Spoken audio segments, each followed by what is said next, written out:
ಯಕ್ಷಗಾನ ರಂಗದ ಹಿರಿಯ ಅರ್ಥಧಾರಿ 74 ವರ್ಷ ಪ್ರಾಯದ ವಿಟ್ಲ ಶಂಭು ಶರ್ಮಾ ಅವರು ಅಸೌಖ್ಯದಿಂದ ಮಂಗಳೂರಿನ ಖಾಸಗಿ ಆಸ್ಪತ್ರೆಯಲ್ಲಿ ಶನಿವಾರ ಬೆಳಗ್ಗೆ ನಿಧನ ಹೊಂದಿದರು.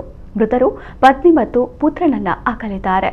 ಉಪನ್ಯಾಸಕರಾಗಿ ಯಕ್ಷಗಾನ ಅರ್ಥಧಾರಿಯಾಗಿ ಜನಪ್ರಿಯರಾಗಿದ್ದ ಅವರು ಪ್ರಸ್ತುತ ಪುತ್ತೂರು ಸಮೀಪ ಮುರಾಎಪ್ಪಲ್ಲಿ ವಾಸಿಸುತ್ತಿದ್ದರು.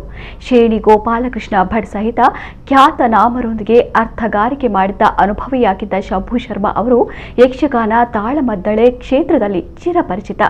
ಖಳಪಾತ್ರ ಸಹಿತ ಯಾವುದೇ ಪಾತ್ರ ವಹಿಸಿದರೂ ಶಂಭು ಶರ್ಮಾ ಅವರ ಅರ್ಥಗಾರಿಕೆಗೆ ಅಪಾರ ಅಭಿಮಾನಿಗಳಿದ್ದರು.